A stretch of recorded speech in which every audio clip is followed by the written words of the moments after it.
Bismillahirrahmanirrahim. Assalamualaikum warahmatullahi wabarakatuh. Selamat Waalaikumsalam siang, warahmatullahi wabarakatuh. selamat siang dan selamat pagi rekan-rekan semua. Perkenalkan, nama saya Ihsan Laili dari kelompok 4.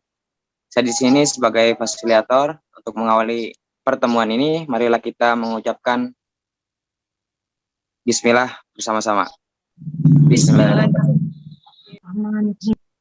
Terima kasih saya sampaikan karena rekan-rekan berkenan hadir pada pertemuan ini walaupun kita tidak bertatap muka. Tapi semoga pertemuan ini dapat bermanfaat bagi kita semua. Amin ya robbal alamin. Baik, mari kita mulai pada pertemuan ini. Kita akan membahas faktor penyebab problematika pendidikan di Indonesia. Persoalan pendidikan di Indonesia begitu sederhana. Berbagai problematika muncul tidak hanya dalam masalah konsep pendidikan, peraturan, dan anggaran saja. Namun, persoalan pelaksanaan pendidikan dari berbagai sistem di Indonesia juga turut serta menambah kompleknya problematika pendidikan di Indonesia. Sejak bergantinya era reformasi, banyak kalangan yang tidak mengerti dengan problematika pendidikan yang ada di negara kita ini. Hal ini bermula dari penilaian banyak orang terhadap output dan hasil pendidikan di Indonesia yang belum sesuai dengan tujuan pendidikan di Indonesia. Indonesia saat ini sangatlah banyak perbaruan tentang pendidikan yang dapat membuat peserta didik kesulitan akan belajar. Karena yang diketahui bahwa pendidikan itu merupakan penerang yang membawa manusia dalam menentukan arah tujuan kehidupan mereka. Berbagai masalah pendidikan di Indonesia ini sangat banyak, diantaranya dari segi yang pertama yaitu dari segi rendahnya layanan pendidikan di Indonesia, yang kedua rendahnya mutu pendidikan di Indonesia, yang ketiga rendahnya mutu pendidikan tinggi di Indonesia, yang keempat rendahnya kemampuan literasi anak-anak di Indonesia. Secara praktis, kenyataan ini menunjukkan bahwa pendidikan di Indonesia dewasa ini mengalami banyak tantangan dan masalah. Secara otomatis, kondisi ini berdampak langsung dengan kelulusan yang dihasilkan karena dengan rendahnya mutu pendidikan, mereka rendah pula kualitas lulusan yang dihasilkan. Asri Budiningsih dalam bukunya Belajar dan Pempelajaran menuliskan bahwa memasuki era milenium ketiga, masyarakat dan bangsa Indonesia perlu mempersiapkan diri terhadap berbagai tuntutan global. Tidak hanya berupa materi, namun pengetahuan dan keterampilan yang cukup memadai hendak dimiliki oleh generasi muda. Anak-anak bangsa perlu dipersiapkan menjadi generasi yang tangguh, siap bersaing, dan berkompeten. Maksudnya, anak-anak dipersiapkan menjadi pribadi yang berpikir kreatif, mampu mengambil keputusan tepat, dan memecahkan masalah. Baik, di sini saya memerlukan argumen dari rekan-rekan semua terkait faktor-faktor penyebab problematika pendidikan di Indonesia. Ya, saya persilakan rekan-rekan memberikan argumennya. Yang ingin berargumentasi, kami persilakan.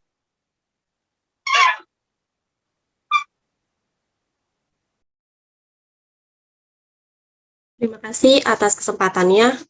Saya izin berpendapat ya terkait problematika pendidikan saat ini. Saya rasa salah satunya ada di mutu pendidikannya, di mana rendahnya mutu dan relevansi pendidikan itu disebabkan oleh rendahnya kualitas tenaga pengajar. Bukti yang terlihat jelas dari rendahnya kompetensi tenaga pengajar itu seperti banyaknya guru yang mengajar dengan cara yang membosankan.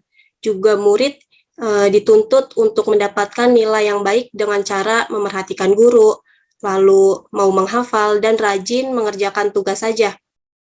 Hal ini yang akhirnya membuat kebanyakan murid menganggap bahwa belajar di sekolah adalah beban gitu. Sehingga saat libur ataupun jam kosong, murid akan merasa bahagia dan terbebas dari beban tersebut. Namun, ketidakefektifan belajar di sekolah ini dapat diperbaiki gitu. Salah satunya hal yang terpenting yang harus dilakukan oleh guru adalah terus belajar agar dapat mengajar dengan metode yang tepat sesuai dengan perkembangan zaman.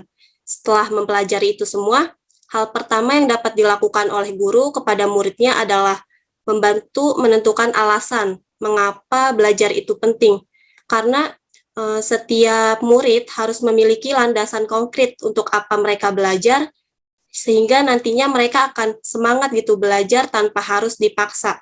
Selanjutnya, guru juga dapat langsung mengajar pelajaran sesuai bidang dengan metode yang menarik tentunya, sehingga membuat murid mendapatkan pemahaman yang baik selama proses mengajar. Guru juga sebisa mungkin gitu menyelipkan pembelajaran tentang pendidikan karakter. Saya yakin dengan dilakukannya cara-cara tersebut, mutu pendidikan yang masih rendah akan meningkat secara signifikan, yang dimana semakin baik kualitas guru, maka semakin baik pula kualitas sumber daya manusia yang akan dicetaknya. Seperti itu. Saya balik mundur. Ya, baik, terima kasih atas argumentasinya. Baik, bagi teman-teman dan rekan yang ingin berargumentasi, dipersilahkan.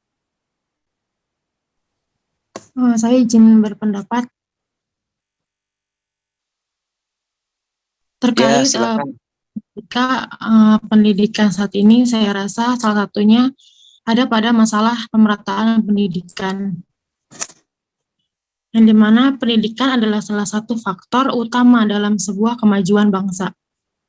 Bangsa yang maju adalah bangsa yang memiliki pendidikan yang baik. Namun, bagaimana bisa suatu negara dapat maju dan berkembang jika pendidikannya saja tidak merata?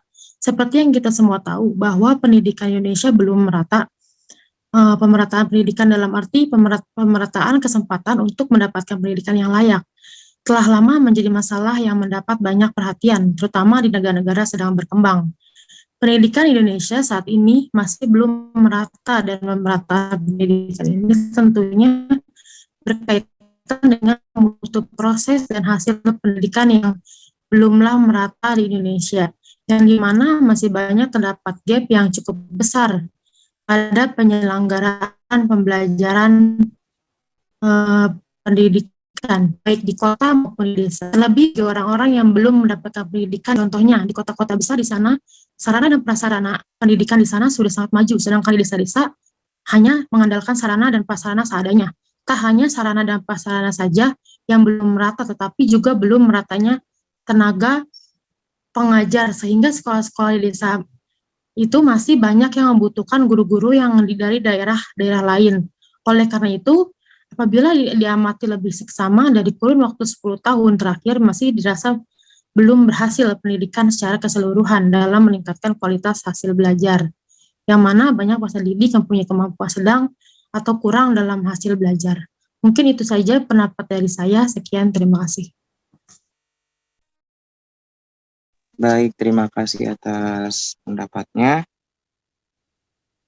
Untuk rekan-rekan yang ingin berpendapat lagi, dipersilakan. Saya izin berpendapat ya.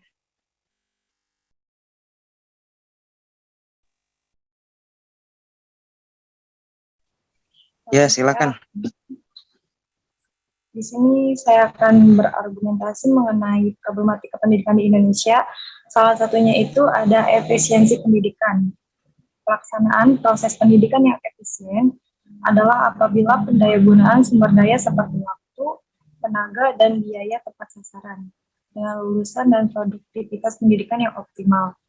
Pada saat sekarang ini, pelaksanaan pendidikan di Indonesia jauh dari efisien, di mana pemanfaatan segala sumber daya yang ada tidak menghasilkan lulusan yang diharapkan.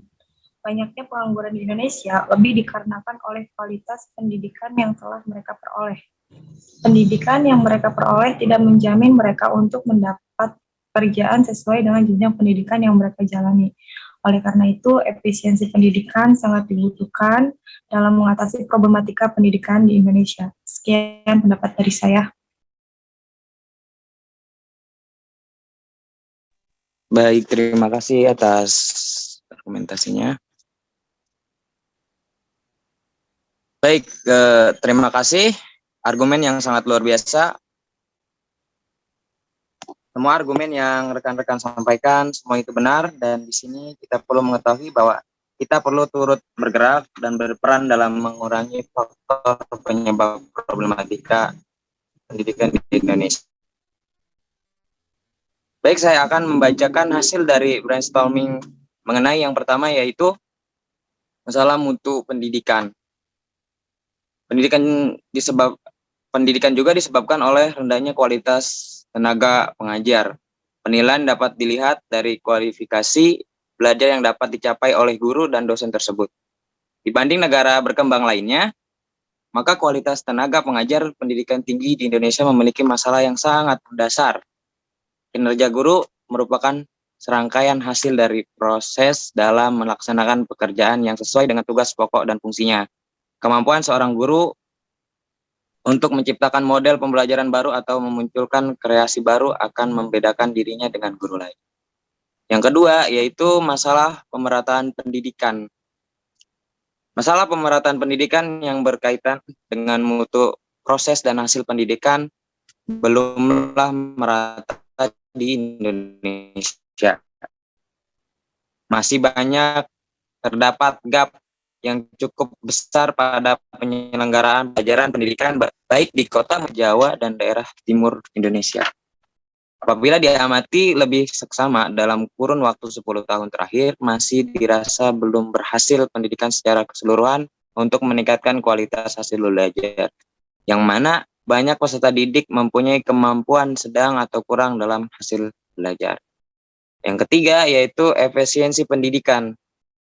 Pelaksanaan proses pendidikan yang efisien dan adalah apabila daya gunaan sumber daya seperti waktu, tenaga, dan biaya tepat sasaran dengan lulusan dan produktivitas pendidikan yang optimal. Pada saat sekarang ini, pelaksanaan pendidikan di Indonesia jauh dari efisien, di mana pemanfaatan segala sumber daya yang ada tidak menghasilkan lulusan yang diharapkan. Banyaknya pengangguran di Indonesia lebih dikarenakan oleh kualitas pendidikan yang telah mereka peroleh. Pendidikan yang mereka peroleh tidak menjamin mereka untuk mendapat pekerjaan sesuai dengan jenjang pendidikan yang mereka jalani. Baik, jadi hasil dari dari hasil tersebut apakah sudah disetujui oleh rekan-rekan sekalian? Setuju. Sudah cukup? Setuju. Setuju atau cukup? Setuju? Setuju. Bagaimana? Apakah ada rekan-rekan setuju semua? Setuju. Setuju. Baik. Baik, mungkin sekian dari kelompok kami. Semoga bermanfaat. Kurang dan lebihnya mohon dimaafkan. Wabillahi taufiq wal hidayah. Wassalamualaikum warahmatullahi wabarakatuh. Waalaikumsalam. Waalaikumsalam warahmatullahi wabarakatuh.